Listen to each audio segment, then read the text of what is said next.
3. Si se equivoca usted, admítalo. A 1 minuto de marcha de mi casa había un amplio terreno con bosques vírgenes, donde las plantas salvajes florecían en primavera, donde las ardillas hacían sus hogares y criaban a sus hijos, y donde los matorrales crecían hasta tapar a un hombre.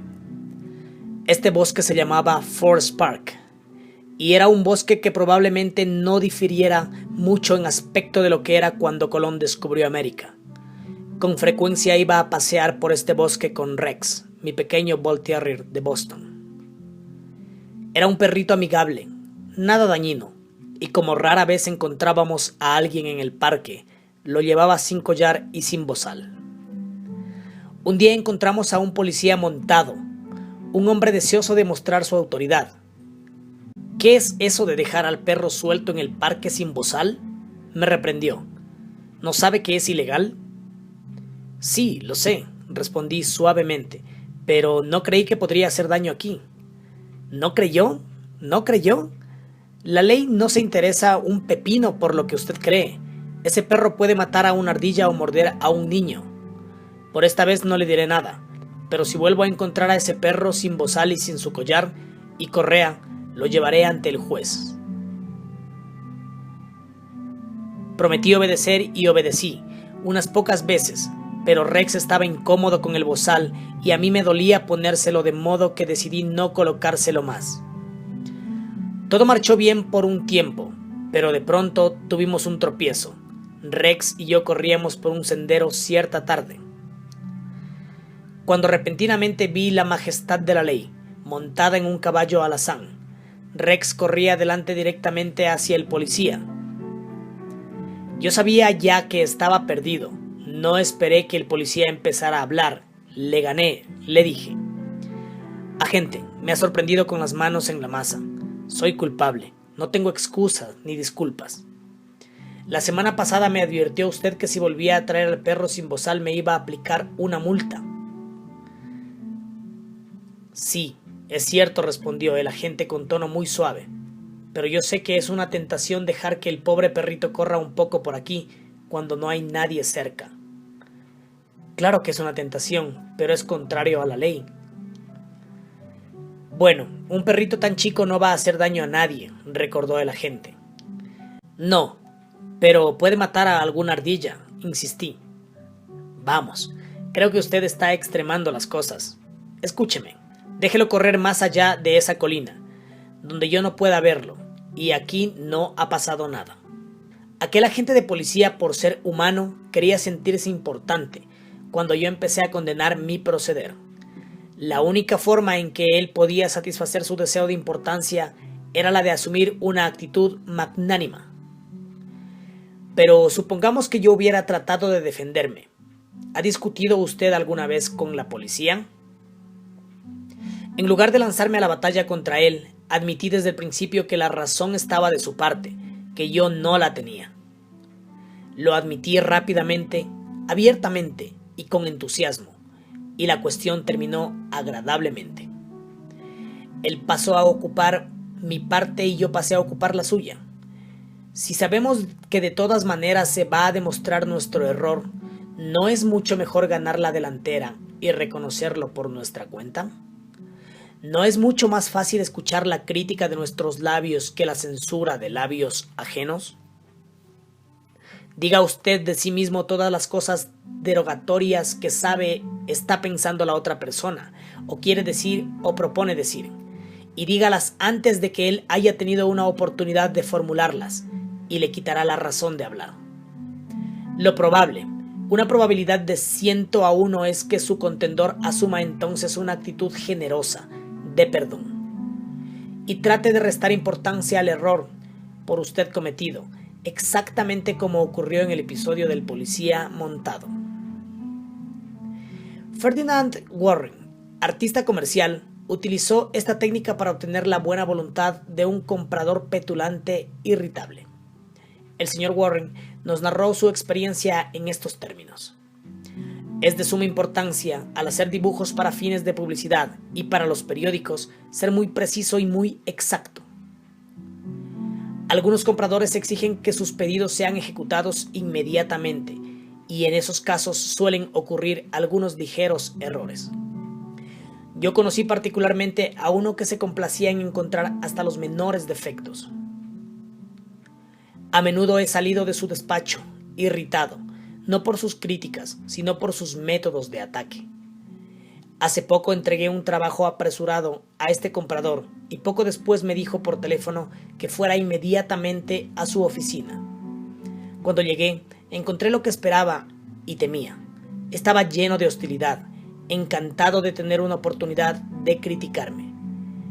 Preguntó acaloradamente por qué yo había hecho esto y aquello. Vi una oportunidad para aplicar la autocrítica, según lo recomendado en este curso. Así pues, le contesté: Señor fulano, si lo que dice usted es cierto, la culpa es mía y no hay excusas por este error. Después de hacer dibujos para usted durante tanto tiempo, ya debía saber estas cosas. Estoy avergonzado por lo que ocurre. El comprador empezó a defenderme inmediatamente. Sí, es cierto, afirmó, pero al fin y al cabo no es un error muy grave. Es solamente cualquier error, le interrumpí. Puede resultar costoso y todos son irritantes. Quiso hablar, pero no lo dejé. Yo estaba a mis anchas. Por primera vez en la vida me criticaba a mí mismo y estaba encantado. Debí tener más cuidado, proseguí. Usted me encarga mucho trabajo y merece que se le entregue lo mejor. Así pues, voy a hacer este dibujo de nuevo. No, protestó. Ni piense en tomarse toda esa molestia. Elogió después mi trabajo. Me aseguró que solo hacía falta una leve modificación y que mi ligero error no había costado dinero a su firma, que al fin y al cabo era una cuestión de detalle, que no valía la pena preocuparse. Mi prontitud en criticarme le había quitado el ansia de pelear. Terminó por invitarme a almorzar y antes de separarnos me pagó mi trabajo y me encargó otro. Hay un cierto grado de satisfacción en tener el valor de admitir los errores propios. No solo limpia el aire de culpa y actitud defensiva, sino que a menudo ayuda a resolver el problema creado por el error.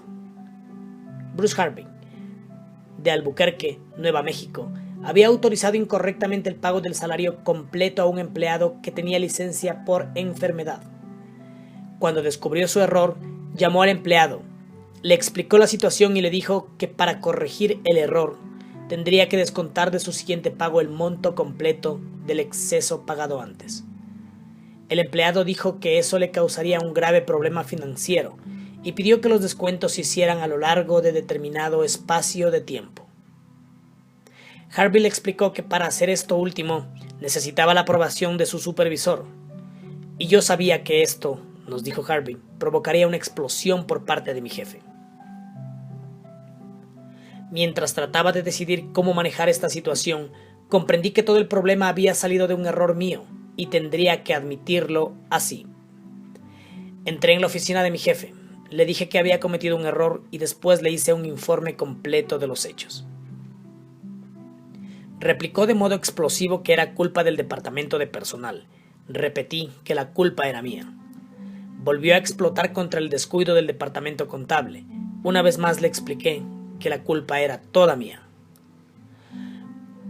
Culpó a otras 2 personas de la oficina, pero cada vez que yo repetía que era culpa mía, al fin me miró y dijo: de acuerdo, es culpa suya. Arréglelo como mejor le parezca. El error fue corregido y no hubo problemas para nadie. Me sentí muy satisfecho porque pude manejar una situación tensa y tuve el valor de no buscar excusas. Desde entonces mi jefe me respetó más. Cualquier tonto puede tratar de defender sus errores, y casi todos los tontos lo hacen. Pero está por encima de los demás y asume un sentimiento de nobleza y exaltación quien admite los propios errores. Por ejemplo, una de las cosas más bellas que registra la historia de Robert E. Lee es la forma en que se echó toda la culpa por el fracaso de la carga de Pickett en Gettysburg. La carga de Pickett fue sin duda el ataque más brillante y pintoresco que jamás ha ocurrido en el mundo occidental. El mismo general George Pickett era pintoresco.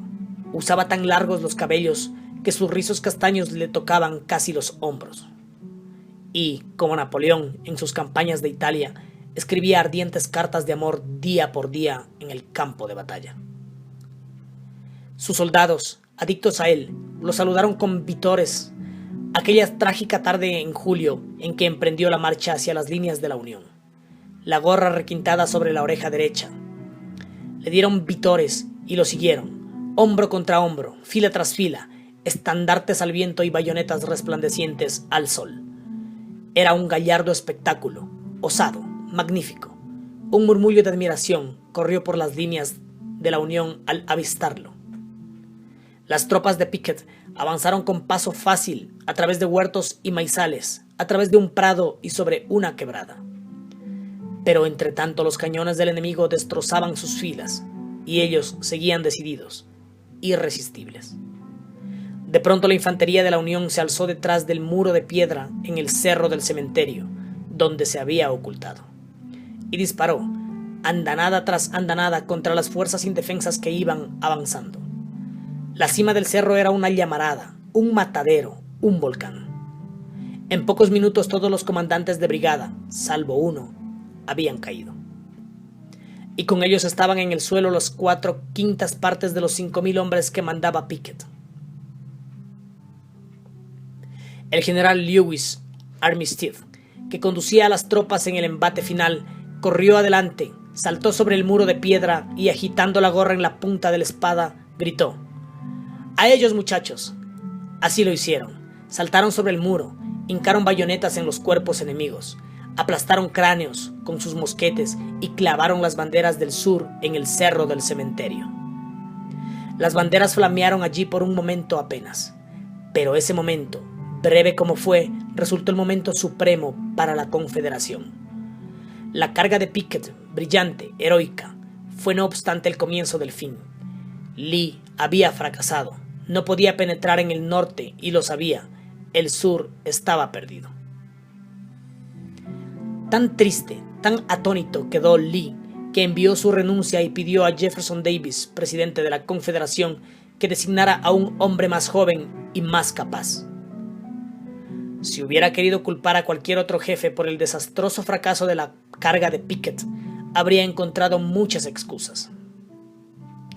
Algunos de sus comandantes divisionarios fallaron. La caballería no llegó a tiempo para apoyar el ataque de la infantería. Esto resultó mal y aquello también. Pero Lee era demasiado noble para culpar a los demás. Cuando los soldados de Pickett, vencidos, ensangrentados, volvieron trabajosamente a las líneas confederadas, Robert E. Lee salió a su encuentro, a solas, y los recibió con una autocrítica que era poco menos que sublime. «Todo esto», confesó, «ha sido por culpa mía. Yo y solamente yo he perdido esta batalla». Pocos generales de la historia han tenido el valor y la fuerza de carácter necesarios para admitir tal cosa. Michael Chung, instructor de uno de nuestros cursos en Hong Kong, nos contó que la cultura china presenta algunos problemas especiales y dijo que a veces es necesario reconocer que los beneficios de aplicar un principio pueden superar las ventajas de mantener una antigua tradición. Tenía un alumno, un hombre maduro, que hacía muchos años estaba distanciado de su hijo. El padre había sido adicto al opio, pero ahora estaba curado. En la tradición china, una persona mayor no puede tomar la iniciativa en un caso como aquel. El padre sentía que le correspondía al hijo dar el primer paso hacia la reconciliación. En una de las primeras clases del curso, habló de sus nietos que no conocía y de lo mucho que deseaba reunirse con su hijo. Los alumnos del curso, todos chinos, comprendieron su conflicto entre su deseo y una antigua tradición. El padre sentía que los jóvenes debían mostrar respeto por sus mayores y que estaba en lo justo al no ceder a su deseo y esperar a que fuera su hijo quien se acercara a él. Hacia el fin del curso, el padre volvió a dirigirse a la clase. «He estado pensando en mi problema», dijo. Dale Carnegie dice: «Si usted se equivoca, admítalo rápida y enfáticamente. Es demasiado tarde para que yo lo admita rápido, pero puedo hacerlo enfáticamente. Me porté mal con mi hijo. Él tuvo razón en no querer verme y en alejarme de su vida. puedo perder dignidad al pedirle perdón a una persona más joven. Pero fue mi culpa y es mi responsabilidad admitirlo. La clase lo aplaudió y le dio todo su apoyo. En la clase siguiente contó que había ido a la casa de su hijo, le había pedido perdón y ahora había iniciado una nueva relación con su hijo y su nuera y sus nietos, a los que al fin había conocido. Herbert Hoover fue uno de los autores más originales y que más agitaron a los Estados Unidos, y sus mordaces escritos despertaron a menudo fieros resentimientos. Pero Hoover, gracias a su rara habilidad para tratar con la gente, convirtió frecuentemente a sus enemigos en amigos. Por ejemplo, cuando un lector irritado le escribía para decir que no estaba de acuerdo con tal o cual artículo, y terminaba llamando a Hoover esto y aquello, el escritor solía responder más o menos así: ahora que lo pienso bien, yo tampoco estoy muy de acuerdo con ese artículo. No todo lo que escribí ayer me gusta hoy. Me alegro de poder saber lo que opina usted al respecto. Si alguna vez viene por aquí, debe visitarnos y ya desgranaremos este tema para siempre. A la distancia, con un apretón de manos, soy de usted muy atentamente. ¿Qué se puede decir a un hombre que nos trata así?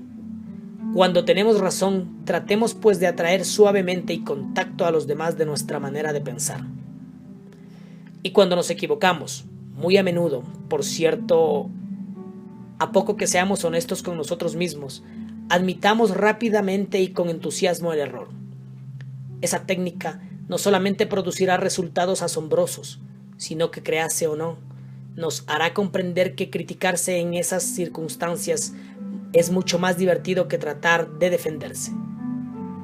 Recordemos el viejo proverbio: peleando no se consigue jamás lo suficiente, pero cediendo se consigue más de lo que se espera. Regla 3. Si usted está equivocado, admítalo rápida y enfáticamente.